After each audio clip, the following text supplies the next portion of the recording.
Let us see today the very popular law, third law. बच्चा बच्चा को मालूम है, आप लोग भी जानते होंगे. Even minor classes में भी this law is used when you are supposed to say tit for tat. You say for every action there is an equal and opposite reaction, है कि नहीं? तो इस चीज को थोड़ा बढ़िया से समझने की कोशिश करते हैं. क्या ये मीन करता है?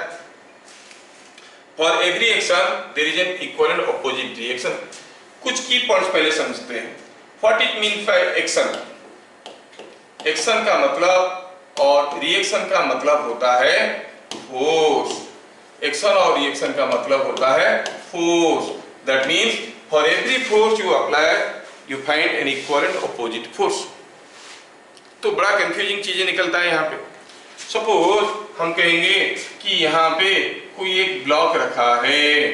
अब इस ब्लॉक को में कोई एक फोर्स लगाया 10 न्यूटन का.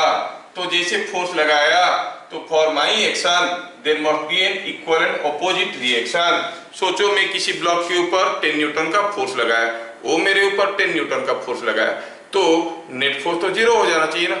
तो फिर ये ब्लॉक कैसे मूव कर रहा है? ब्लॉक कैसे मूव कर रहा है जब हम इसको पुश कर रहे हैं? इसका मतलब लग रहा है कि ये जो ब्लॉक रिएक्शन दे रहा है वो मेरा फोर्स से थोड़ा सा कम है, ये मेरा एक्शन से थोड़ा सा कम है, इसलिए मेरा एक्शन उसको ढकेलते हुए ले रहा है. आप कहते हो कि for every action there is an equal and opposite reaction. मैं तो देख रहा हूं जब मैं एक्शन दे रहा हूं reaction is not able to counterbalance me. मेरा एक्शन के कारण ये चले जा रहे हैं आगे, है कि नहीं? तो गड़बड़ कहां हुआ समझने में? और आप कहते हो कि अपोजिट है. मैं तो दिखाया कि जो रिएक्शन फोर्स है वो इक्वल नहीं है, इक्वल नहीं है, थोड़ा सा कम है, इसलिए तो आगे जा रहा है. दूसरा, सपोज हम कहेंगे कि यहाँ पे कोई एक वॉल है, कोई बॉल को आप फेंके, ये बॉल टकराया और वापस आया, बॉल टकराया और वापस आया, तो आप कहोगे कि ये जो जाके वापस आ रहा है मतलब it is giving an action, that is giving an reaction. ठीक है, लेकिन सोचो कि अगर मैं किसी एक फ्लोर पे कोई बॉल को ऐसे फेंकता हूं, when I throw it like this, it is giving an action like this. Will it go back in this direction? No, it goes in this direction. तो मैं दोनों तरीके से आपको दिखा दिया कि neither action and reaction are equal nor they are opposite. इसका अपोजिट डायरेक्शन ये नहीं है, इसका अपोजिट तो ये होना चाहिए. मतलब लॉ गड़बड़ है? नहीं, लॉ गड़बड़ नहीं है, हमें समझने में गड़बड़ है. हमें ढंग से लॉ को समझना है, कैसे हुआ क्या हुआ. ठीक है, लॉ एकदम परफेक्टली करेक्ट है, लॉ में कोई गड़बड़ नहीं है, हमारे समझने में गड़बड़ है. चलिए समझते हैं. तो पहला की पॉइंट क्या देख लिए जो स्टेटमेंट में है, for every action there is an equal and opposite reaction. Action reaction are forces. Now सोचो कोई फोर्स एक्शन में आता कैसा है? जब भी कोई फोर्स एक्शन में आता है और a force is manifested, how it is manifested? There must be an agent जो फोर्स लगा रहा होगा, and there must be an object on which the force is applied. Agent के पास एक मोटिव होता है फोर्स लगाने का, तो उस मोटिव के चलते वो फोर्स लगाता है, so that is called action. और उसके एक्शन के चलते ऑब्जेक्ट रिएक्शन देता है.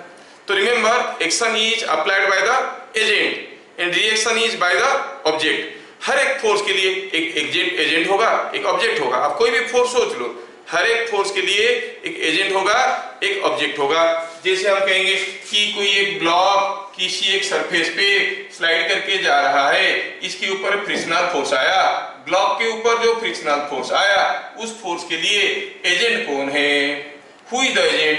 The floor. फ्लोर इसको पकड़ के रखने की कोशिश कर रहा है, एजेंट हो गया फ्लोर, है ना. ऑब्जेक्ट कौन हो गया? Block. For which force? For which force? The frictional force on the block. And ये फ्लोर इसके ऊपर जितना फ्रिक्शनल फोर्स लगाएगा ये उसके ऊपर equal and opposite frictional force लगाएगा. तो कोई भी फोर्स के बारे में आप याद कर लो, आप देखोगे उसमें एक एजेंट रहता है, इसमें ऑब्जेक्ट रहता है. हाँ, कभी कभार ये रिकॉग्नाइज करना मुश्किल हो जाता है कि एजेंट कौन है, ऑब्जेक्ट कौन है. आप किसी को भी एजेंट ले सकते हो, किसी को भी ऑब्जेक्ट ले सकते हो. जैसे two masses are attracting each other, who is the agent? ये भी खींच रहा है, वो भी खींच रहा है. तो किसी को एक एजेंट ले सकते हो, किसी एक को ऑब्जेक्ट ले सकते हो. एनीवे, मतलब जब भी कोई फोर्स को मैनिफेस्ट होना है एक एजेंट और एक ऑब्जेक्ट की जरूरत होता है। फाइन, तो हम कहेंगे force applied by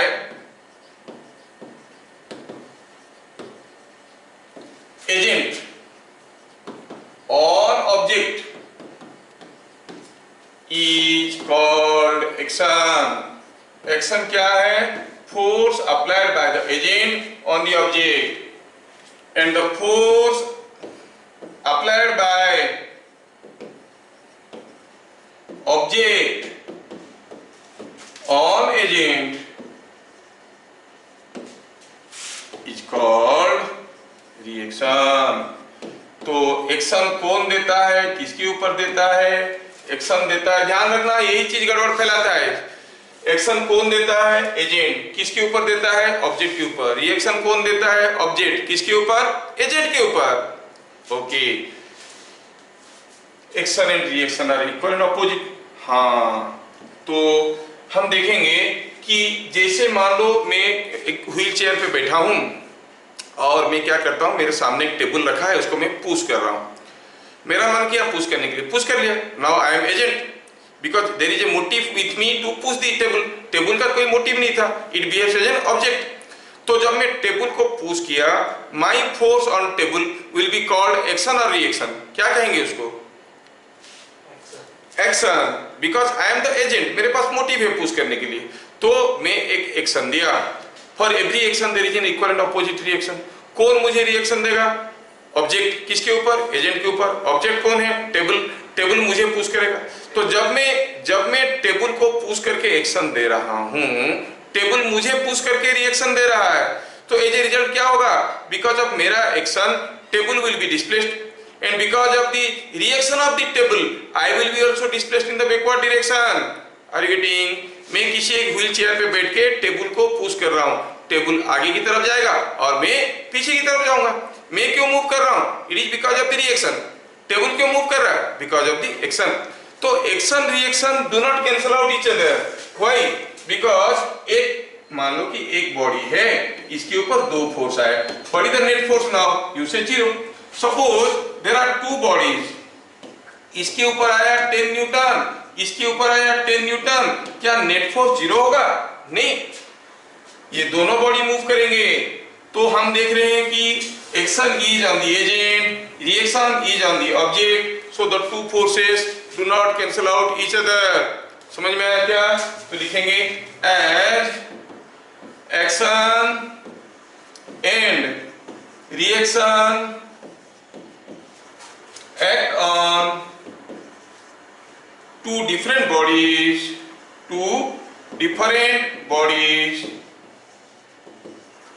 they do not cancel out each other, do not cancel out each other, cancel out each other। ये एक दूसरे को कैंसल में कितना टो एल होता है रे भैया? 1 की 2, कैंसल आउट ईच अदर। ठीक है, तो क्या देखे हम देखे कि एक्शन और रिएक्शन एक दूसरे को कैंसिल नहीं करेंगे। तो पहले जो मैं आपको कंफ्यूज करने की कोशिश कर रहा था, मैं 10 न्यूटन दे रहा हूं, ये 10 न्यूटन दे रहा है, कैंसिल हो रहा है। कैसे कैंसिल होगा? मेरा 10 न्यूटन उसके ऊपर आ रहा है, उसका 10 न्यूटन मेरे ऊपर आ रहा है। मेरे ही ऊपर दोनों फोर्स आते तो कैंसिल हो जाते। They are acting on two different bodies, so they do not cancel out each other. ठीक है, तो क्या क्या देखे? एक्शन रिएक्शन मतलब फोर्सेस है। Force applied by the agent on the object is called action. Force applied by the object on the agent is called reaction. And the action and reaction act on two different bodies, so they do not cancel out each other. कभी कभार ये भी misconception रहता है कि पहले action होता है कि पहले रिएक्शन होता है।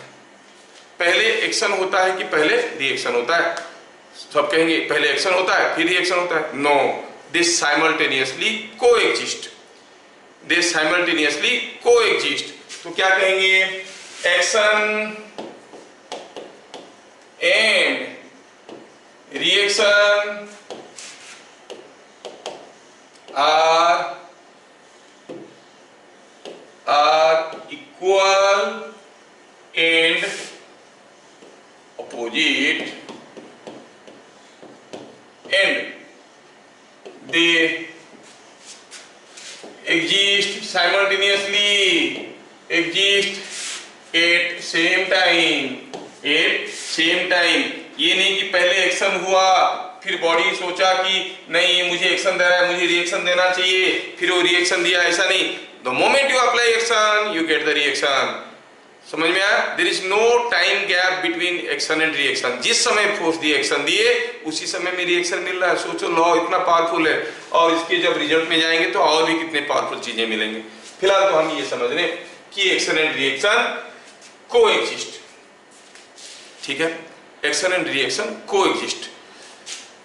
क्या आप लोग एक्शन और रिएक्शन फोर्स को पहचान पा रहे हो? चलिए मैं थोड़ा देखता हूं। सपोजिंग हम कहेंगे कि यहाँ पे कोई एक ब्लॉक है मास m का, आप इसके ऊपर एक फोर्स लगाया F, आपने फोर्स लगाया तो ये गया कुछ एक्सीलरेशन a में, नीचे स्मूथ है, कोई फ्रिक्शन नहीं है। अगर हम F को एक्शन कहेंगे, क्या आप रिएक्शन फोर्स का कोई नाम दे सकते हो? What is called the reaction force in this figure, जो कि F को इक्वल एंड अपोजिट होगा? क्या है वो force? Can you think? Friction नहीं है, स्मूथ प्लेन है। It is a smooth plane, smooth plane पे काम चल रहा है। अगेन आप लोग गड़बड़ कर रहे हो, कुछ लोग बोल रहे हैं फ्रिक्शन, कुछ लोग बोल रहे हैं इनर्शिया फोर्स और स्यूडो फोर्स। अरे फिर से भूल जाते हो। चलिए सोचते हैं, पहले सोचते हैं कि अगर हम कहेंगे कि F is action, if F is action, if F is action on the block, तो रिएक्शन क्या है? सोचो ये फोर्स में कैसे लगा रहा हूं। मान लो कि कोई चीज में इसको ढकेल रहा हूं, है ना, बाई सम एक डंडा और by my hand I am pushing it. तो जो कांटेक्ट फोर्स है, मेरा एजेंट कौन हुआ? हाथ, ब्लॉक को पुश कर रहा है। ऑब्जेक्ट कौन हुआ? ब्लॉक। हाथ ने ब्लॉक के ऊपर अगर फोर्स लगाया F, ब्लॉक ने रिएक्शन किसके ऊपर देगा? हाथ के ऊपर देगा। तो जब मैं ब्लॉक को इसे पुश कर रहा हूं, क्या वो ब्लॉक मेरे साथ कांटेक्ट में नहीं है? क्या वो मेरे ऊपर एक नॉर्मल रिएक्शन नहीं दे रहा होगा? हाँ दे रहा होगा। That is what is the reaction force. समझ में आ रहा है क्या? तो हम क्या कहेंगे? Then reaction force is the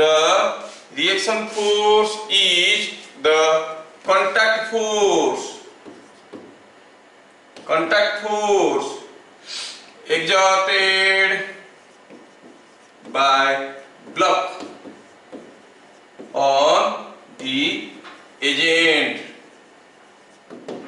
जो एजेंट इसको पुश कर रहा है, मैं आपको बेहतर समझाने के लिए थोड़ा सा फिगर को बदल देता हूं ताकि आपको समझ में आ जाएगा आसानी से। सपोज ये है ब्लॉक और ये आदमी है, यहाँ पे ये आदमी इसको पुश कर रहा है। कैसे पुश कर रहा है? ए से हाथ लगा के पुश कर रहा है, दे रहा है फोर्स F। तो रिएक्शन फोर्स क्या होगा? आदमी दे रहा है ब्लॉक के ऊपर F, तो ब्लॉक आदमी के ऊपर F दे रहा होगा। That is the reaction force. क्या समझ में आ रहा है? You must be able to recognize what is the action reaction pair. ये अगर एक्शन है तो रिएक्शन कौन है, ये जानना बहुत जरूरी है। इवन जेई एडवांस में भी आ चुका है। अगर आपको ये चीज समझ में आ गया, ऐसे लग रहा है, सोचो a block is sliding on a rough floor. If frictional force on block is the action, if frictional force on block is the action, then reaction force is, बताओ रिएक्शन फोर्स कौन सा है? Reaction force is, frictional force हो गया action, ये block किसी एक floor पे स्लाइड कर रहा था इधर को, तो इसके ऊपर एक फ्रिक्शनल फोर्स आया। किसी भी फोर्स को हम एक्शन कह सकते हैं। And for every reaction there is an equal and opposite reaction. क्या मुझे आप बताओगे? अगर हम कहेंगे frictional force is the action, if frictional force is the action, then reaction force is what? तो पहले अगर हम force on the ground, yes you are correct. अभी आपको समझने में दिक्कत नहीं होगा तो आप ऐसे सोच सकते हो, frictional force on the block on the block is the action, देन हम कह सकते हैं एजेंट कौन हुआ, हम कहेंगे एजेंट कौन हुआ, एजेंट कौन है, एजेंट इज, देन एजेंट कौन हो गया, agent is ground, agent is ground क्योंकि ग्राउंड दे रहा है, and reaction force is force of क्या, block on the ground, object that is force of object, object कौन है, ब्लॉक ऑन द ग्राउंड, और agent that is ground. So frictional force on ground is reaction. ये सारा लंबा लंबा notes मत लिखो, मैं आपको समझाने के लिए बोल रहा हूँ, कोई आपको इतना डिटेल्स में नहीं पूछेगा. तो जैसे ये ग्राउंड, इसके ऊपर एक फ्रिक्शनल फोर्स दिया, ये ग्राउंड के ऊपर एक equal and opposite frictional force दिया. अगर हम किसी भी फोर्स के लिए कौन एजेंट है कौन ऑब्जेक्ट है रिकॉग्नाइज कर लेंगे, हमारा काम बन जाएगा. बस ये बड़ा खेल है. चलिए मैं आपको दूसरा एग्जांपल देता हूं और जानना चाहता हूं कि आप कैसे कह रहे हो. सपोज हम कहेंगे here is a block kept on the table, ये टेबल के ऊपर एक ब्लॉक रखा हुआ है, ठीक है, mass of the block is m. If mg the weight of block is the action, then identify the reaction force. देखें कौन बताएगा, हमें क्या करना है, एक्शन क्या हो गया पहले नोट करते हैं. एक्शन हो गया वेट ऑफ ब्लॉक. अच्छा हाँ बोलिए, कोई आंसर बोल रहे हैं, हम स्टेप वाइज जा रहे हैं. हाँ क्या बोल रहे हैं, what is the reaction force?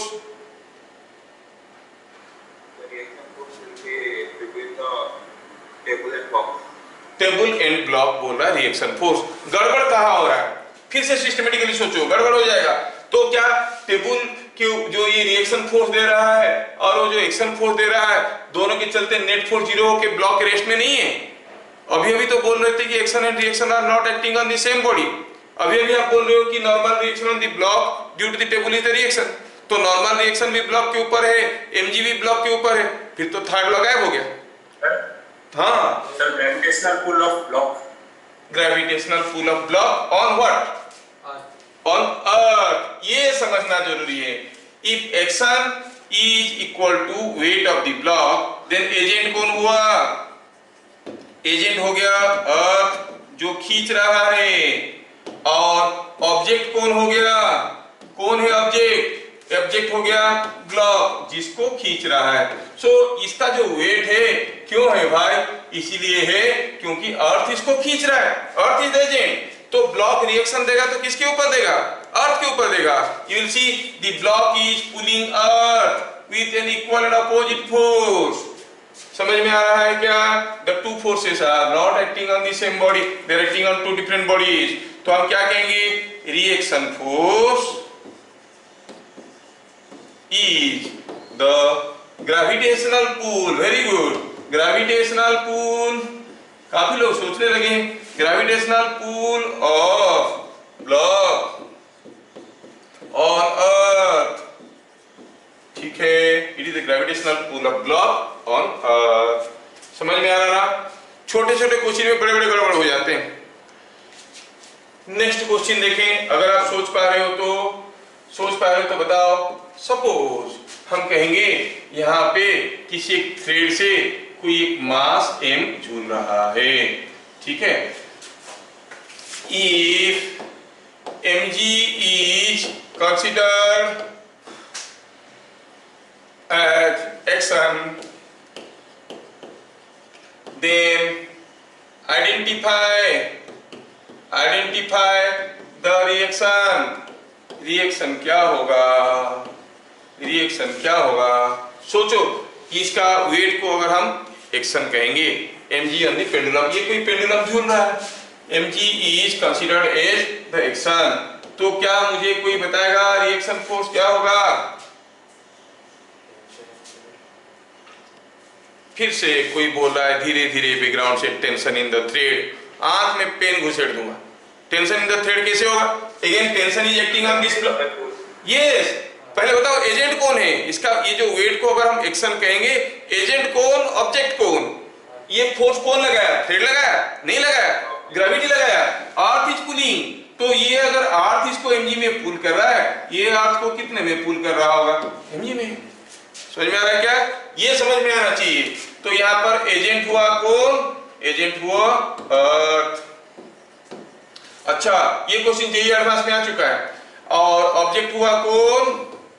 Object हुआ Bob of the pendulum. Action क्या हुआ? Action is weight of block, weight of Bob, ये हो गया एक्शन। रिएक्शन क्या हो गया? Reaction is force of Bob on earth. क्या मेरी बात सबको समझ में आ रहा है? एक्शन रिएक्शन को ढंग से समझना बहुत जरूरी है। For every action there is an equal and opposite reaction. ये चीज आपको समझ में आना बहुत जरूरी है।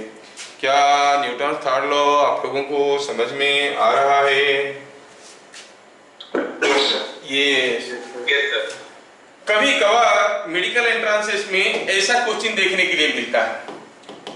ए block of mass 6 kg is hanging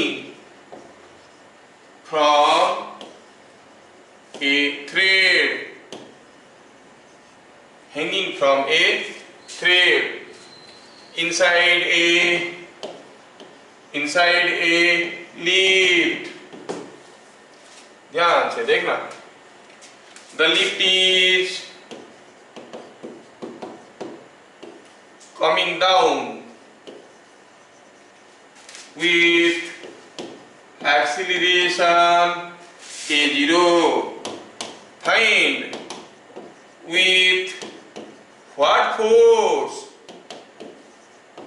What force the block pulls earth? अर्थ को कितना जोर से पुल कर रहा है? क्या दिया है? एक लिफ्ट है, लिफ्ट के अंदर ब्लॉक है, ब्लॉक का मास m है 6 kg। अच्छा 6 kg है और ये नीचे आ रहा है एक्सीलरेशन a0 में। Lift is coming down with an acceleration a0। क्यों? वैल्यू ही दे देते हैं, वैल्यू दे देते हैं। a0 is equal to 2 metre per second square. Find with what force the block pulls the earth. What force the block pulls the earth? कितना force में ये block अर्थ को पुल कर रहा है? a0 का वैल्यू दे दिया है 2। तो कितना फोर्स में पुल करेगा? जितना फोर्स में पुल करने से मदद करेगा उतनी फोर्स में अर्थ उसको पुल करेगा, है ना? I am not talking about apparent wait. तुरंत दिमाग में आ जाता है क्या? Apparent wait. अपरेंट वेट, कोई ब्लॉक जब गिर रहा है, कोई block of mass m when it is falling freely under gravity at an acceleration g, तो आप कहोगे उसके ऊपर एक स्यूडो फोर्स है जो कि mg के बराबर है, उसका वेट उसका mg है। तो अपरेंट वेट हो गया, एक्सक्यूज मी, अपरेंट वेट हो गया 0। अपरेंट वेट है, वेट 0 है क्या? वेट 0 नहीं है, हमें लग रहा है कि वेट 0 है, बिकॉज आपका जो इनर्शिया फोर्स था वो स्यूडो फोर्स था। Don't account for it. Remember, pseudo force is not an external force and the law is talking about action reaction forces which are always external forces. Action reaction forces are always external unbalanced forces. Remember, they are always external unbalanced forces। तो हम कहेंगे ये block को अर्थ कितना जोर से खींच रहा है, 6G, जबकि इसका अपरेंट वेट कुछ अलग होगा, 6G माइनस 6A हो जाएगा। बट डोंट बदर फॉर दैट। तो आप कहोगे सॉल्यूशन में आंसर क्या लिखोगे, ब्लॉक अर्थ को कितना जोर से खींच रहा होगा, जितना जोर से अर्थ इसको खींच रहा है। सो आंसर क्या हो गया, it is 6G। The block is pulling earth with a force of 60 Newton. क्या मेरी बात सबको समझ में आ रहा है? ये तो ये एक्शन रिएक्शन का खेल आपको बढ़िया से समझ में आना चाहिए। अच्छा सोचो और बताओ कि अगर अगला क्वेश्चन मैं आपको पूछता हूं कि अगर हम कहेंगे यहाँ पे एक पहलवान खली खड़ा है और इधर कोई दुबला पतला, हाँ हमारा एक प्यारा सा स्टूडेंट है कि नहीं क्लास में, सात्विक मिश्रा, आर यू देयर? नहीं, ये खड़ा है और पता चला ये दोनों एक दूसरे को खींच रहे हैं। If they are pulling each other then बताओ कौन जोर से खींचेगा, A is pulling with greater force to B और B is pulling with greater force to A। कौन जोर से खींचेगा, A और B? कौन जोर से खींचेगा? अरे A को अगर हम एजेंट मानेंगे, A B को जितने जोर से खींचेगा B A को उतने ही जोर से खींचेगा। A अगर B को अट्रैक्ट करेगा B भी A को अट्रैक्ट करेगा। A अगर B को ऐसा फोर्स देगा B A के ऊपर ऐसा फोर्स देगा। सो दोनों एक दूसरे को बराबर फोर्स में खींचेंगे। When earth falls from a tree, कौन जोर से खींच रहा है, अर्थ एप्पल को जोर से खींच रहा है कि एप्पल अर्थ को जोर से खींच रहा है?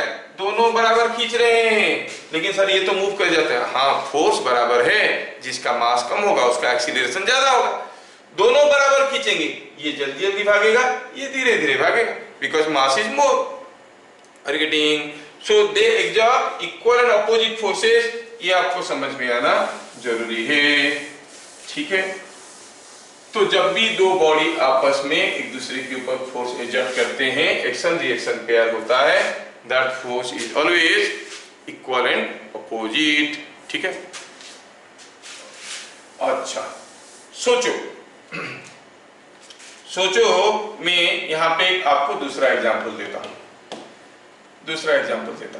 सपोज हम कहेंगे यहां पे एक स्टैंड लगा है और ये स्टैंड में एक ब्लॉक लगा है, ठीक है, और यहां पे क्या हुआ, यहां पे कुछ एम्प्टी वेसल रखा हुआ है। थोड़ा इंटरेस्टिंग क्वेश्चन है, आप मजे लेके देखो। और दूसरा एक वेसल रखा हुआ है जिसमें पानी भरा हुआ है, ठीक है, and entire thing is kept on A weighing machine. Just think, सारा कुछ इसी एक वेइंग मशीन पे कुछ रीडिंग आ रहा है W1।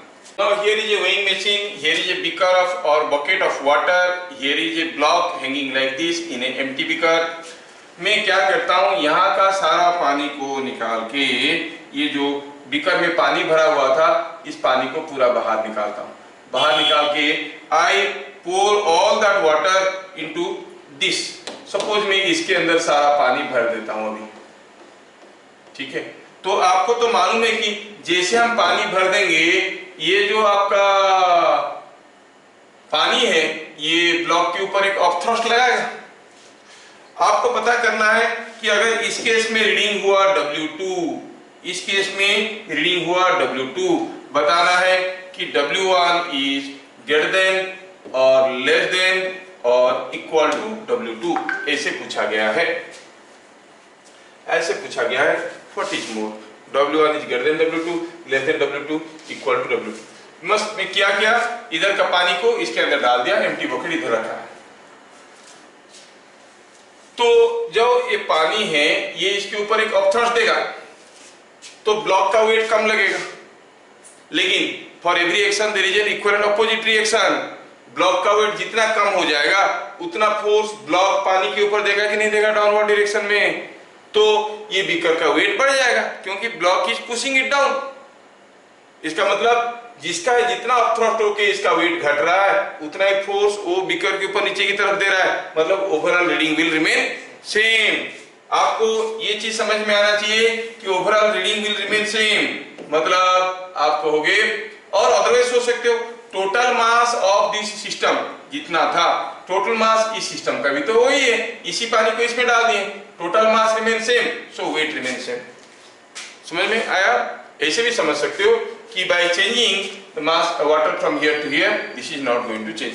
अच्छा, ये क्वेश्चन भी आया था, देखो कि कोई एक आदमी है, कोई एक पहलवान आदमी है, वो क्या किया है, ऐसा है वो आदमी एक हाथ में ये एक मछली पकड़ा हुआ है, ये क्वेश्चन आया था, ये क्वेश्चन आया, एक हाथ में मछली पकड़ा हुआ है और किसी एक वेइंग मशीन पे खड़ा है, ठीक है, और दूसरे हाथ में क्या कर रहा है वो, एक बकेट पकड़ा हुआ है, बकेट में पानी है, ठीक है, मछली थोड़ा ज्यादा बड़ा हो गया, मछली को छोटा कर देते, मछली को छोटा कर दिया, नहीं, अरे हाथ छोटा हो रहा है, हाँ, ये मछली को छोटा कर देते। नाउ ये जो मछली इधर पकड़ा हुआ था, उस मछली को हम इसके साथ इधर ले आते हैं, हाथ के साथ मछली फिट हो गया इधर। सेकेंड केस में क्या किया, now the man is standing on A weighing machine, ये आया है एंट्रेंस में, रीडिंग इज W1। अभी अगर वो मछली को इस पानी में छोड़ देगा, अगर ये मछली को पानी में इसमें छोड़ देगा, reading in the weighing machine will increase और डिक्रीज। सोचो, मछली को पानी में छोड़ दिया, रीडिंग विल इंक्रीज और डिक्रीज, क्या होगा, सेम रहेगा, because the total mass is remaining same, तो weight will also remain same. समझ में आया क्या? तो आपको ये समझ में आना चाहिए कि action reaction force equal and opposite होते हैं।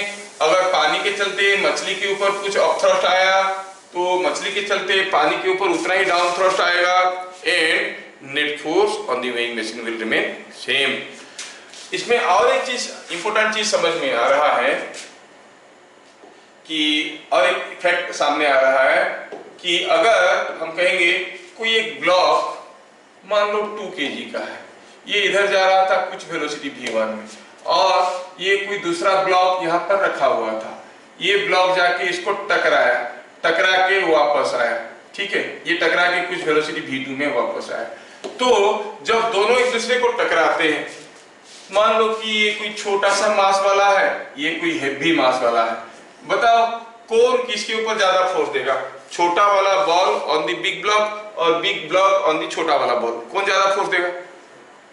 इक्वल एंड अपोजिट फोर्स, अरे ये चीज इक्वल एंड अपोजिट फोर्स देगा। अच्छा, कौन ज्यादा समय के लिए देगा, ये वाला ब्लॉक इसके ऊपर ज्यादा समय के लिए फोर्स देगा कि ये इसके ऊपर ज्यादा समय के लिए फोर्स देगा? They will be giving for equal time, ये इसके ऊपर जितना फोर्स दे रहा है ये इसके ऊपर उतने ही फोर्स देगा, और ऑपोजिट डायरेक्शन में देगा, बराबर समय के लिए देगा, मतलब इसका जितना चेंज इन मोमेंटम होगा इसका उतना ही चेंज इन मोमेंटम इस डायरेक्शन में होगा।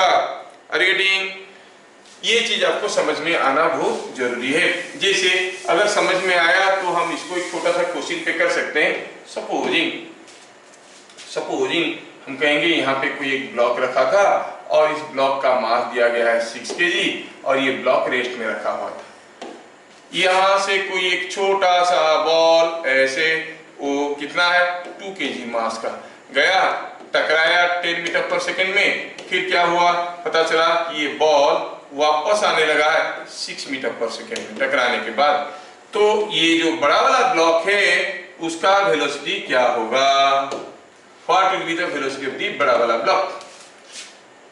देखो, इसका जितना चेंज इन मोमेंटम होगा इसका उतना ही चेंज इन मोमेंटम होगा, लेकिन इसका चेंज इन मोमेंटम किस डायरेक्शन में होगा?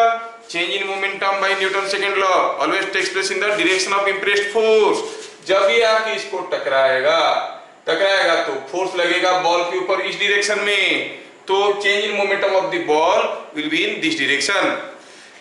बॉल के ऊपर ब्लॉक दिया फोर्स F, तो बॉल ब्लॉक के ऊपर क्या फोर्स देगा? F in the opposite direction. Again third law, for every action there is an equal and opposite reaction, तो इसका चेंज इन मोमेंटम होगा इस डायरेक्शन में। कहने का मतलब हुआ बॉल का इस डायरेक्शन में चेंज इन मोमेंटम जितना होगा, ब्लॉक का इस डायरेक्शन में चेंज इन मोमेंटम उतना ही होगा, जिसको हम लोग बाद में law of conservation of momentum लगा के समझेंगे। फिलहाल देखो कि क्योंकि दोनों के ऊपर बराबर फोर्स आ रहे हैं, इक्वल एंड ऑपोजिट फोर्स आ रहे हैं, सेम समय के लिए आ रहे हैं, इसका जितना चेंज इन मोमेंटम इस डायरेक्शन में होगा उसका उतना ही चेंज इन मोमेंटम इस डायरेक्शन में होगा। चलिए पहले बताइए, change in momentum of ball और change in momentum of block, क्या इन दोनों में क्या रिलेशन होगा? They are equal and opposite. Are you getting? Change in momentum ball का कितना है? चलो हम ये लेते हैं एक्स एक्सिस, ये वाई एक्सिस। बॉल का मास क्या है? 2 kg।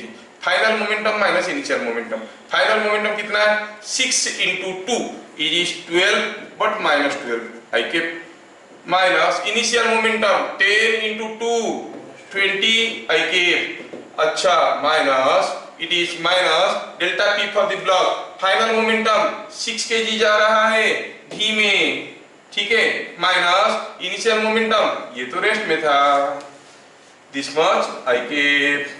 क्या इसमें से आपको भी का वैल्यू मिल जाएगा? सोचिए तो, it is -32 and that is equal to -6v, -32 is equal to -6v, तो वहां से हमें v का वैल्यू मिल जाएगा, हम कहेंगे -32 i cap is equal to -6v i cap, और v is 32/6 is 16/3 metre per second.